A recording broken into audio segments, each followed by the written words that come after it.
పెడితే నార్త్ లో మనంత విచ్చలవిడిగా ఖర్చులు అయితే పెట్టట్లేదు సాయి గారు. ₹1,00,00,000 అక్కడ ఎమ్మెల్యే క్యాండిడేట్ కి, అంతే అంతే. ఎంపీ క్యాండిడేట్ గమనించారు అంటే వెంకటరెడ్డి గారు, మీరు అంటే ప్రతిదీ పర్సనల్ గా తీసుకోవద్దు. ఇప్పుడు నార్త్ లో పంచట్లేదా, నార్త్ లో ఎక్స్పెన్సెస్ పెట్టట్లేదా అంటే మనకి ఇక్కడ 10 కోట్ల ఒక ఎమ్మెల్యే కదా ₹1,00,00,000 అవుతుంది. కావాలంటే మీరు గమనించండి, అది కూడా చాలా తక్కువ. పార్టీ పేద పార్టీ అంటలేదు, మా పార్టీ మీరు అన్నట్టు బాండ్స్ వచ్చినాయి, ఎస్ పార్టీకి ఫండ్స్ ఇచ్చారు,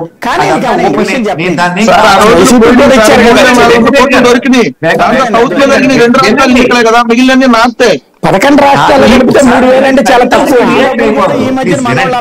మన దగ్గర పోయినసారి దొరికింది 20 కోట్ల ఎంతో కదా. కానీ విషయం చెప్పండి, నేను చెప్పాలనుకున్న విషయం అర్థమైంది కదా సాయి గారు. అర్థమైంది. అప్పుడు అయిన ఖర్చు ఖర్చులు అయితే కరెక్ట్ కదా. అసలు ఆ డబ్బులు కూడా ఈ మధ్య మన వాళ్ళు అలవాటు చేసిన దరిద్రమే. నుంచి చూసి ఇక్కడ ఇదివరకు అయితే 2014 ఎలక్షన్స్ లో నేను విన్నది అక్కడ కొంతమందితో మాట్లాడితే 20-25 లక్షలు అట అప్పుడు అయిన ఖర్చు. అది కూడా వెనక తిరిగే వాళ్ళకి 15, ₹100, ₹50 పంచేవాళ్ళు. 2019 అప్పటికి కొంచెం ఎక్కువైంది. అప్పటి నుంచి ఇక్కడ చూసి టీవీలన్నీ టెలికాస్ట్ చేయడం మూలంగా వాళ్ళు కూడా ఎక్కువ ఆశించడం చేశారు. అది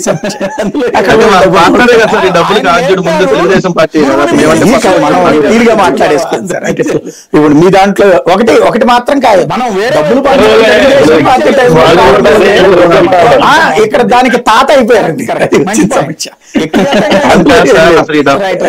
ఆయన నేర్పారు, గురువుని మించిన శిష్యులు అయ్యారు మీరు. అది వచ్చింది వేరే అంటే ఇండివిజువల్ గా తీసుకోండి, జనరల్ గా టాపిక్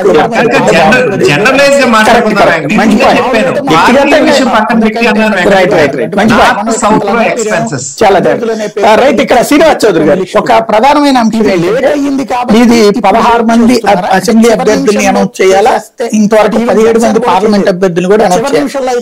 ఇది మామూలుగా అయితే మొన్న బూత్ మీద ఉన్నారు, అందరికంటే ఫస్ట్ మీడియా అన్నారు. అంటే వాళ్ళు ఏం సమన్వయకర్తలు అన్నారు, వీరేమో అభ్యర్థులు అనే పేరుతో రిలీజ్ చేసుకుంటూ వచ్చారు 2 లిస్టులు కూడా. ఇది లేట్ అయ్యింది కాబట్టి ఇప్పుడు లేట్ చేస్తున్నారా అంటే చివరి నిమిషంలో చేసేస్తే, అటు ఈవెన్ జనసేన కూడా చేయలేదు అంటే చివరి నిమిషంలో అయితే ఏ కూడా ఉండదని చెప్పి అట్లా లేట్ చేసుకుంటే, ఇప్పుడు లేట్ అయింది కాబట్టి అవి కూడా లేట్ అవుతున్నాయా? ఏం లేదు ఆల్రెడీ కసరత్ స్టార్ట్ అయింది, కొన్ని ఆల్మోస్ట్ వాళ్ళు ఫిక్స్ అయ్యారు కూడా. రాజు గారిని కూడా దీంట్లో అనౌన్స్ చేశారు. కాకినాడలో ఎక్కడెక్కడో ఐడియా లేదు నాకు, ఈ రోజు చూసాను. బాపట్ల అనుకుంటా కదా రాజు, బాపట్ల ఎంపీగా. అట్లా 1 వస్తున్నాయి. 2 ఏంటంటే బీజేపీ వారు కలిశారు కాబట్టి వాళ్ళ సమన్వయ కమిటీ మెంబర్స్ ఇంకా మనకు జేఏసీలోకి రాలేదు. వాళ్ళు అలాట్ చేయాల్సిన అవసరం ఉంది. 3 కూర్చొని ప్రపోజల్ తయారు చేయడానికి ఆల్రెడీ పార్టీ ఇన్స్ట్రక్షన్స్ ఇచ్చున్నారు. సో పొందరేశ్వర గారు బీజేపీ అధ్యక్షులు వారి నుంచి రావాల్సిన ప్రపోజల్ ఆల్రెడీ పవన్ కళ్యాణ్ గారు అయితే ఒక సిస్టమ్ లిస్ట్ పెట్టేసుకున్నారు.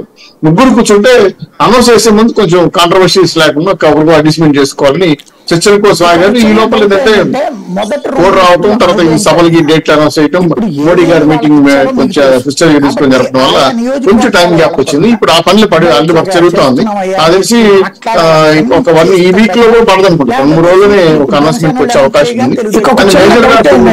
మొదటి 2 లిస్టులు అనుభవంతో ఇప్పుడు ఏమేమి వాళ్ళకి ఇచ్చారో మీకు తెలుసు కాబట్టి ఆయా నియోజకవర్గాల వాళ్ళతోనన్నా అబ్బాయి ఇట్లాగా చేస్తున్నామయ్యా అని చెప్పి మాట్లాడాలని కన్విన్స్ చేస్తాం బెటరా, లేకపోతే సీట్లు ఇప్పుడు జనసేన వాళ్ళు అనౌన్స్ చేయగానే తెలుగుదేశం వాళ్ళు గొడవ చేస్తారు, అక్కడ బీజేపీ వాళ్ళకి రెచ్చ చేస్తారు, అట్లా కాకుండా చేసుకోగలమా మనం?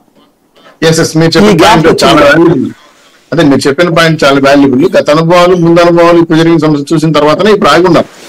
అందుకే బీజేపీ మిత్రులు వాళ్ళ సమన్వయ కమిటీ మెంబర్స్ ఇస్తే వాళ్ళు వీళ్ళు కూర్చొని టీడీపీ కూర్చొని ఒక కరెక్ట్ ఏ సీట్కి ఎవరెవరు ఇప్పుడు మాకున్న 16 సీట్లు కావచ్చు, 2 పార్లమెంట్ సీట్లు కావచ్చు, అలాగే బీజేపీ క్యాండిడేట్ సీట్లు కావచ్చు, ఒకటి మన జనసేన మిత్రులు కావచ్చు. కాకపోతే నిన్న మొన్న కొంచెం డిస్కస్ అయితే వచ్చింది. బీజేపీ వారు మళ్ళీ ఒక 2 సీట్లు ఎమ్మెల్యే సీట్లు అడుగుతున్నారని ఒక డిస్కస్ వచ్చింది. నిజమా కాదు సబ్జెక్ట్ కరెక్షన్. సో ఇవన్నీ మాట్లాడుకోవాలంటే ముందు మెంబర్స్ కూర్చోవాలనుకుంటే దాని లిస్ట్ ఇవ్వమని చెప్పారు మేడం గారిని. వాళ్ళు దాని మీద కొంచెం కసరత్తు చేశారు. ఎందుకంటే గతంలో ప్రొఫెసర్ గారు మొత్తం అన్ని లిస్టులకి కొంత సర్వే చేస్తున్నారు 170 సీట్లు. దాంట్లో వాల్యుబుల్ పర్సన్స్ కొంత గెలుపు దగ్గరగా ఉండే వాళ్ళని వాళ్ళు ఫైనల్ చేసి ఆ జేఎన్స్ కమిటీలు వేసుకుంటే ఫస్ట్ ఫస్ట్ ప్రైవేట్ లిస్ట్ ఒకటి స్టార్ట్ అయిపోతుంది. దానికోసం వెయిట్ చేస్తున్నాం. నిన్నటి వరకు అయితే ఆ పనిలో ఉన్నాం కాబట్టి ఇప్పుడు ఈ రోజు స్టార్ట్ అయింది కసరత్తు. ఇంకా బీజేపీ వారి విషయం పైన రామ్ కుమార్ గారు చెప్పారు. ఎందుకంటే 6 పార్టీలు చెప్పారు, 2 పార్టీలు చెప్పారు, వాళ్ళు తొందరలోనే మెంబర్స్ ఏర్పాటు చేస్తామన్నారు. ఈ కసరత్తు కూడా ఈ వారంలోనే పూర్తి చేసేసి అనౌన్స్ చేయాలని, ఇంక ఎక్కువ టైం కూడా తీసుకోదలుచుకోలేదు. జనంలోకి వెళ్ళాలి అభ్యర్థులు, టైం వేస్ట్ చేయకూడదు అనేది మా పార్టీ నిర్ణయం కూడా. ఆ విధంగానే మేము ముందుకెళ్తున్నాం. వర్కౌట్ కూడా విడుదల చేస్తున్నాం. ఎందుకంటే లేకపోతే ఉన్నది 6 నెలలు అంటే 6 నెలలు పెద్ద చెడు కదా సార్. 2 నెలలు అంటే పెద్ద ఇటాలు చూసి ఖర్చు అయిపోతుంది. 50 రోజులకు వచ్చేసింది. 50 రోజులకు వచ్చేసింది. ఇప్పుడు అభ్యర్థి దిగి ఆయన ఖర్చు ఇవన్నీ చెతుక్కునే లోపల బళ్ళు ప్రజాస్వామ్యం లోపల టైం ఖర్చిపోతాడు చాలా. ప్రతి గంట ప్రతి రోజు కిలోమీటర్ వాల్యుబుల్ టైం కాబట్టి ఆయన అభ్యర్థికి అవకాశం ఇవ్వాలి. కాబట్టి వీళ్ళని తొందరలో అనౌన్స్మెంట్ రావాలి. ఇంకోటి ఏంటంటే పార్లమెంట్ 17 సీట్లు అనౌన్స్ చేయాలి. భారీ నెంబరింగ్ దీనిపై వర్కౌట్ చేస్తున్నారు. దీని మెయిన్ ఏంటంటే జాయింట్ యాక్షన్ లేకుండా బీజేపీ వార్డు మెంబర్స్ రాకపోవడం వల్ల కొంచెం ఆలస్యం. ఈ వీక్ లో ఫైనల్ చేసేస్తామని మా పార్టీకి ఉన్న అవగాహన, మాకు చెప్పిన నెలకాంధ్రలో మాట్లాడిన విషయాలు కూడా మీరు చెప్పారు మాకు. రైట్. ఇక్కడ రామ్ కుమార్ గారు పురంధేశ్వర్ గారిని ఢిల్లీకి పిలిపించారో ఆవిడ వెళ్ళారో తెలియదు కానీ వాళ్ళ ఢిల్లీలో ఉన్నారు.